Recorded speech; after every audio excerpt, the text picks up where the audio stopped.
So I took up walking. Well, it offered solitude and the opportunity to escape my less than exciting existence. I found myself spending a lot of time in the Derbyshire Dales, seeking out those timeless little pubs, forever a part of cherished England.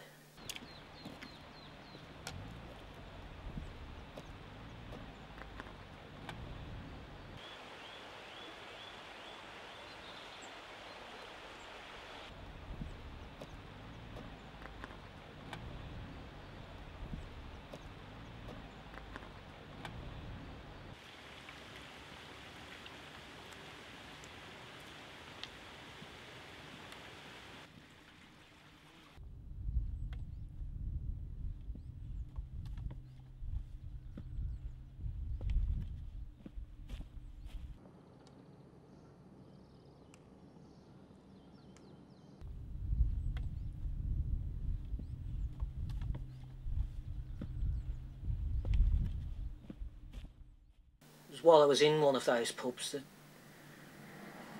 I noticed this aching above my right eye,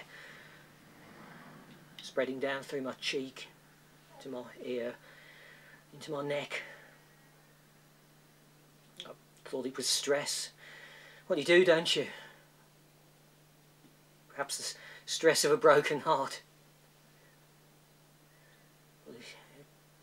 It became unbearable, so I had to seek medical opinion.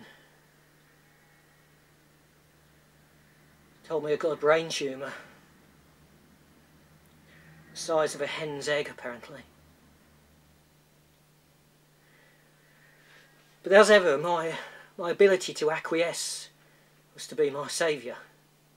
No tears, no histrionics. Sadness, yes, but not despair. Some people might interpret my stance as an act of stoicism on an epic scale. But in reality, it's nothing more than the abiding ability of the human condition to rationalise almost any eventuality or disaster. How else can one explain the eternal crushing and subsequent rebuilding of empires and civilisations, the steadfast stand of minorities against repression and discrimination, the ability of people to discover untold depths of resilient courage? Oh no, there's nothing remarkable about me. On every street corner, in every walk of life, people are dealing with situations of disastrous proportions day in and day out. The only difference is, you don't know them. You don't hear them.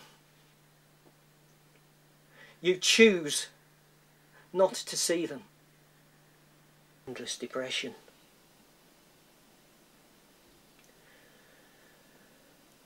I volunteered to be part of a piece of research at the hospital. An ongoing etiological study, they called it. I'd send them monthly reports on how I was feeling, new symptoms, emotional well-being, that kind of stuff.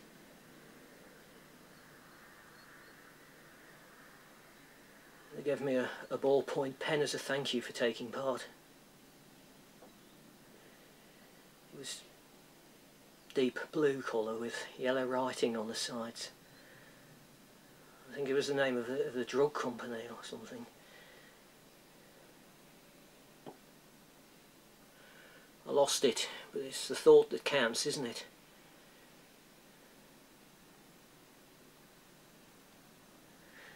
Funny word, etiology. Clean sounding, clinical, sanitised.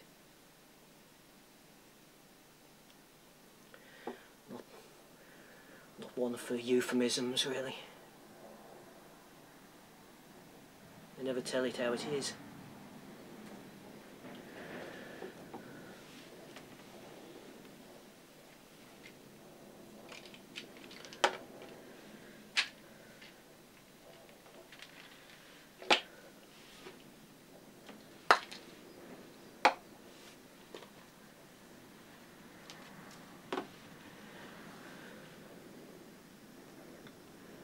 Pills.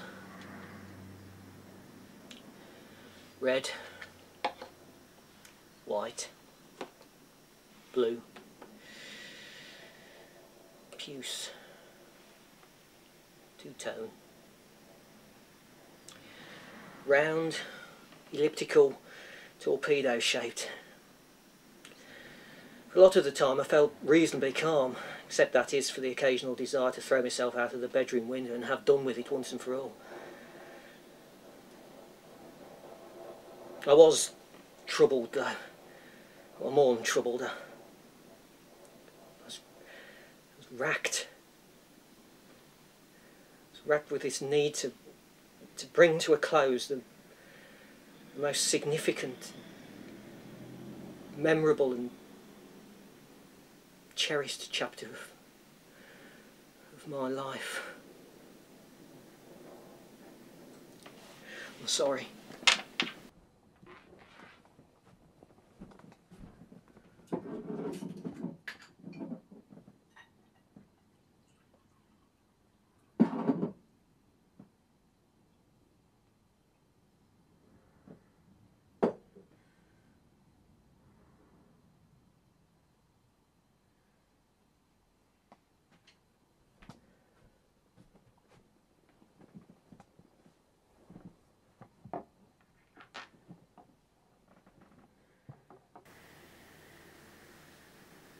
In my usual logical way, I made contact with a detective agency,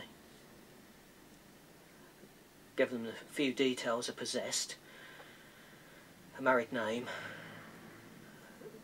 employment details as I knew them, physical description, colour of hair, scant details of a husband. I'd only seen him once from a distance, but I knew he was something in the local government. Well, it didn't prove much of a challenge to them, and within 3 weeks I was furnished with this plain brown envelope and a bill for £1,500. I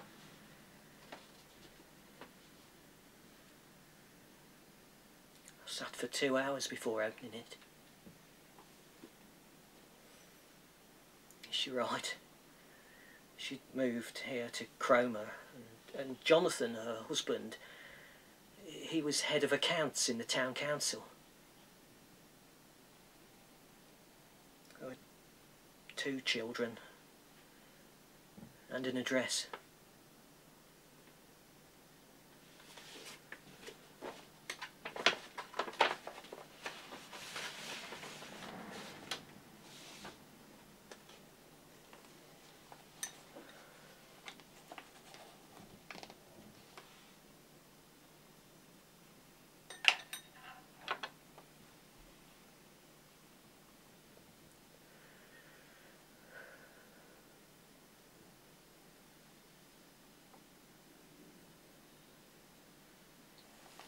Few notice old people. We're life's afterthoughts, sliding inconsequentially into a state of invisibility. Perhaps this is the bond we share, a bond of comforting joys forever close by. Each of us our own sentinel to the gateway of our past. Against the advice of my doctors, I bought this caravan and I moved to be close to Gaynor. It wasn't to cause trouble or distress. I just needed to rid myself of these demons that tormented me. It was a clearing of the decks, so to speak. I simply had to be close to the only person who'd ever made me feel alive.